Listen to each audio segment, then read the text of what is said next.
média citoyen, pour moi, c'est un média qui essaye de porter une parole un petit peu large, quoi, un petit peu, enfin, celle de, on est des médias citoyens de proximité en plus, donc essayer de refléter au plus juste ce que pense un maximum de personnes.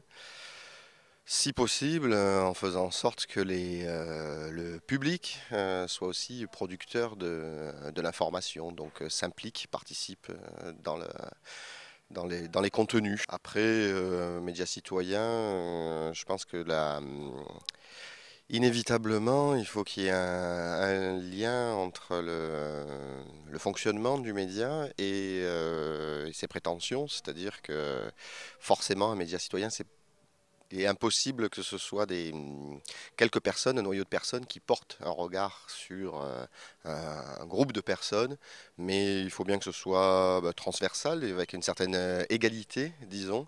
Et ça se ressent, je pense, aussi inévitablement dans le fonctionnement, c'est-à-dire qu'il faut que ce soit un fonctionnement un petit peu démocratique, où il y ait un pluralisme donc de l'information, comme on dit, mais aussi un pluralisme des opinions et de la gestion du média. Donc inévitablement, je pense qu'un média citoyen doit répondre à des critères qui sont ceux de l'économie sociale et solidaire. Je pense qu'il y a, enfin, il y a plusieurs objectifs, hein. Il y a des médias qui se disent citoyens, qui sont plutôt alternatifs, qui veulent proposer un autre traitement de l'actualité, qui sont peut-être plus des médias un peu de combat, je dirais, quelque part, ou de lutte. Mais dans les médias présents dans la fédération, je pense que ce qui nous réunit, c'est effectivement la volonté d'utiliser cet outil de médias citoyens pour intervenir sur le social, sur la question sociale, c'est-à-dire la façon dont les gens vivent ensemble, les représentations, et je pense qu'un des objectifs aussi est de faire en sorte qu'émergent des propositions, des initiatives, que des gens se regroupent, se retrouvent, s'associent pour répondre un petit peu à des manques, à des manques simplement de convivialité ou d'action. Et grâce à l'outil, le média, ils vont pouvoir effectivement se dire bah tiens, je suis pas tout seul à penser ça dans mon coin. Mon voisin aussi pense ça, je le savais pas. Et puis bah, finalement discuter hors caméra ou hors média de ces projets-là, les mettre en place. Et là, on est vraiment sur le développement local.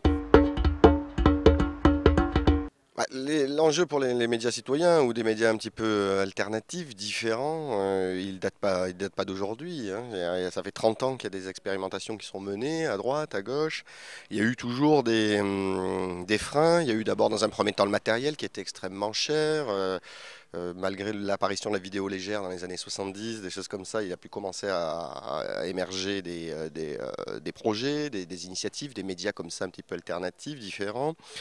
Il y a eu les problèmes de diffusion, les problèmes de technique, hein, parce que quand il fallait faire du montage, bank cut, etc., il fallait être un petit peu, bah oui, il fallait suffisamment s'investir et suffisamment longtemps pour réussir à parvenir à montrer quelque chose. Là, on a eu une révolution technologique ces dernières années qui nous permettent quand même de diffuser assez facilement. Au moins sur Internet. Il reste des barrières évidemment pour la diffusion grand public.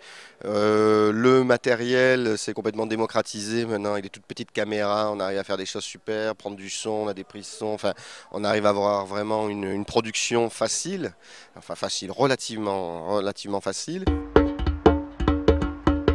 Et il y a un épuisement total de la population, je pense, face au discours des grands médias, des masses médias. Alors, on va citer TF1 en tête, M6, etc., qui sont quand même les chaînes les plus regardées, où plus personne n'ignore aujourd'hui que cette information, elle est instrumentalisée au service de groupes économiques, au service de politique, d'intérêts, et il y a vraiment la volonté de parler différemment des quartiers, de la campagne, de lieux comme ça qui sont totalement ignorés par les journalistes traditionnels, et la plupart, hein, même s'il y en a qui font du très bon travail, c'est pas en opposition, loin de là.